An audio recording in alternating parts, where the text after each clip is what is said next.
Vous savez qu'en réalité, le franc CFA n'existe pas.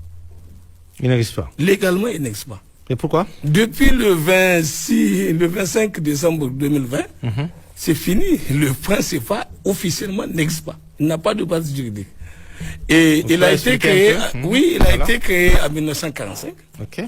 Et dans le cadre d'une convention sur 75 ans. Donc la durée de vie est de 75 ans. Ah, ok, d'accord. Donc de 1945 à 2020, ça fait 75 ans, donc le CFA est censé ne plus exister. Ouais. C'est ça qui a expliqué en 2019, donc un an avant, la France a décidé, comme elle considère que le CFA c'est sa chose, ils ont pris une décision unilatérale pour décider de changer le nom CFA. D'accord. Et ils ont fait un moratoire pour dire, voilà, désormais le CFA ne s'appelle plus CFA, il s'appelle ECO. Et ils ont acté ça. Et maintenant, ils sont passés là-bas au niveau comment on appelle ça, de la Côte d'Ivoire. Ouais, voilà. Le jeune homme là a profité il est venu pour faire son anniversaire là-bas.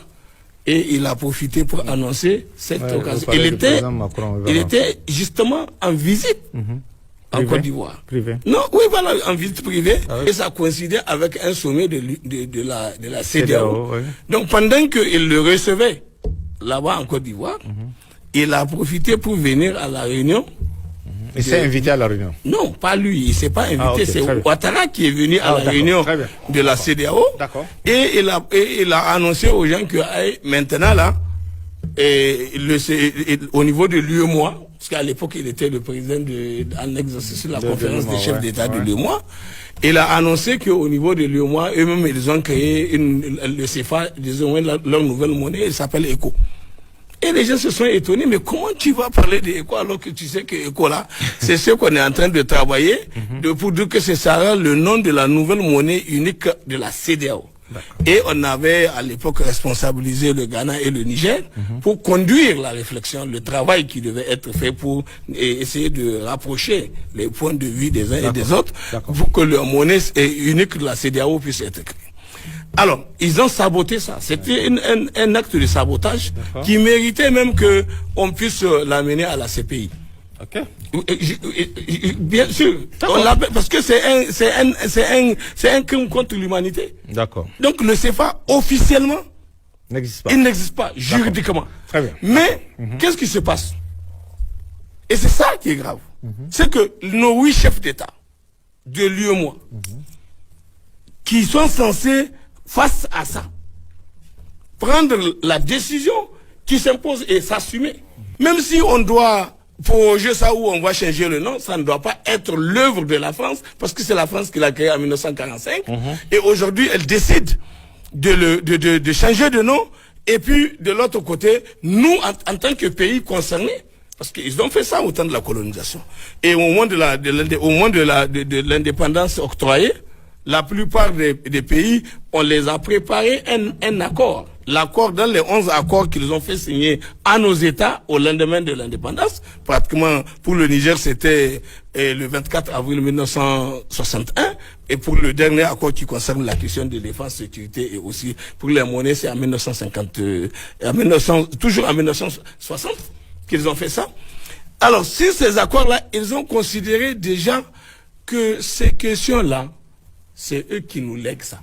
Et nous, on ne peut pas, donc on n'a pas eu l'idée de changer. Pourquoi? Vous savez, avant c'était l'AEF et l'AEF. Pour le besoin de ce que lui, il était en train de dire, de la place qu'elle doit occuper aux Nations Unies, pour le besoin de soutien qu'elle doit venir avec ces 14 pays du précaré qui sont devenus des États indépendants, quand on va voter, la France a des voix qui sont automatiques. Alors, la France a considéré qu'il fallait éclater l'AEF et l'AOF, mais les sceller avec la monnaie. Elle les tient avec pour nous ici notre CFA de l'Afrique de l'Ouest et le CFA de l'Afrique de l'Est et disons l'Afrique centrale et plus le Comore de l'autre côté. Ils ont fait ça. Donc en agissant comme ça, eux, ils savaient que c'était pour nous asservir, pour venir facilement prendre nos ressources. Vous savez que le CFA, l'uranium qu'on prend chez nous, mais on le paye en CFA. C'est le prix est fixé en CFA. C'est donc que la France prend ça cadeau. Mais on ne le permet pas de le vendre ailleurs.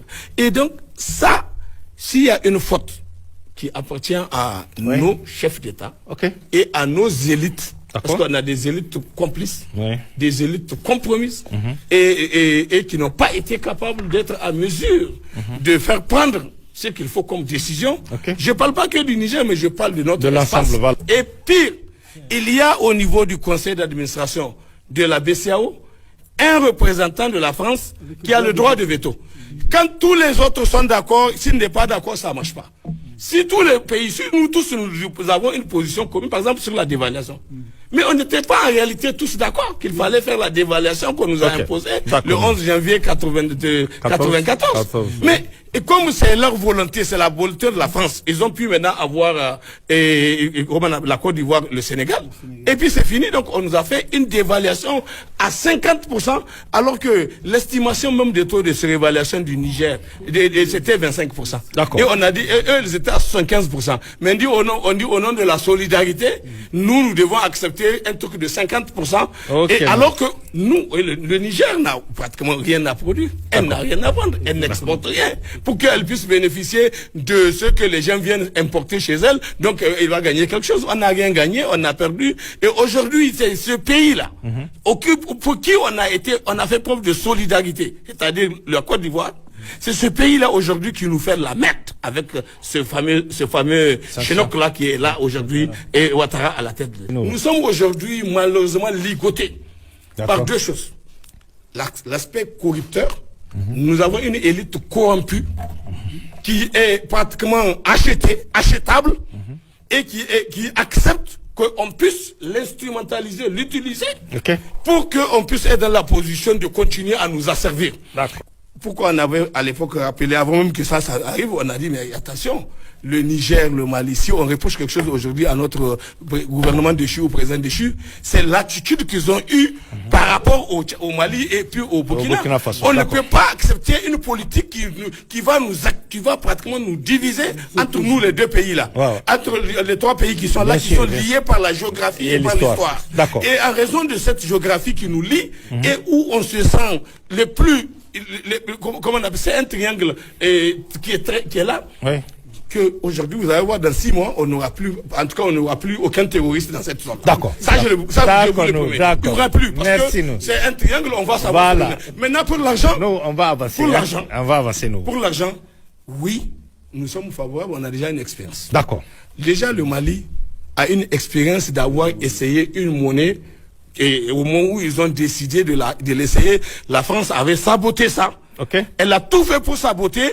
On peut, autour de leur expérience, nous engager et puis aller ensemble. Voilà, nous, on va revenir dans le débat. Merci pour les explications. On parle de plus en plus de la création d'une monnaie commune dans la nouvelle alliance des États du Sahel. Qu'en pensez-vous concrètement?